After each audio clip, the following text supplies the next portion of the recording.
মাস পরেও রাস্তার মধ্যে আজকে এবং আমি শুনছি আরো এরকম। আমি এই নিটুর হসপিটালে গেছি, আমি কিচেনে গেছি, খাবার দেখছি। এগুলো ভাই কোনোভাবেই একটা সুস্থ মানুষকে যদি 3 দিন এখানে খাবার খাওয়ানো হয়, অসুস্থ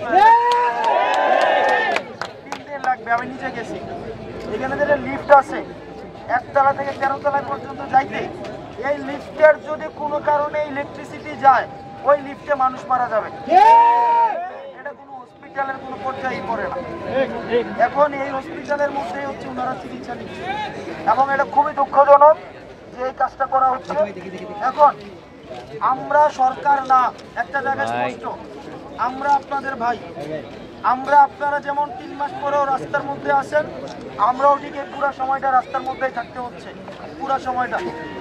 সেই জায়গা থেকে আপনারা যখন রাস্তায় আসেন, সরকার আসছে কি আসে নাই সেটা কিন্তু আমরা বসেছিলাম না, আমরা কিন্তু আসছি। ঠিক, আমরা শুধুমাত্র আশ্বাসের পরে আশ্বাস পাচ্ছি, শুধুমাত্র আশ্বাস। আজকে কালকে হচ্ছে, কিন্তু এই আশ্বাসের আসলে আমরা অবসান চাই। আমার যে অনেককে 50,000 টাকা দেওয়া হয়েছে, অনেককে 1 লাখ টাকা দেওয়া হয়েছে। বর্তমান যে বাজারে 1 সপ্তাহ গেলে আমার মনে হয় যে 2-3 ফ্যামিলির সদস্যর এই 50,000 টাকা দিয়ে 1 মাস চলে আসলে ঘটে।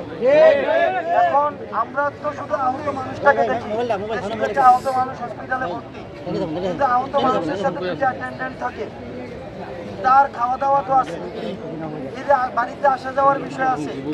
আর যার এক পেট, যে দেখা গেছে কি অনেকে আহত হয়েছে, তার হাত দিয়ে হচ্ছে পুরো সংসারটা চলতো। আমাদের এলাকায় বলে 1 রুজি 5 পেট, অথচ 1 রুজি দিয়ে 5টা পেট চলে। এখন যার রুজি, এ হয়েছে হসপিটাল এসে ভর্তি, আর বাকি 5 পেটের তো আর খবর নাই।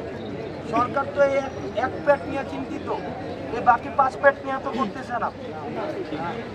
তো এই বিষয়টা ভাই, আপনারা যে জায়গায় আছেন আমরা ঠিক একই জায়গায় আছি ভাই।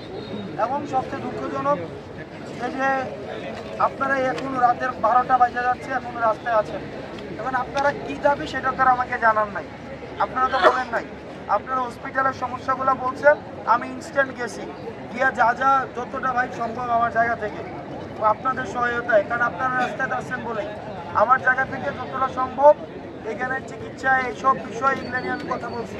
এবং সবচেয়ে দুঃখজনক ঘটনা, আমার একটা শুনছি আজকে আহত একজন আছে, আহত বাইরে নাকি হচ্ছে আঘাত করা হয়েছে। এটা ভাই কোনোভাবে এটা টলারেবল না।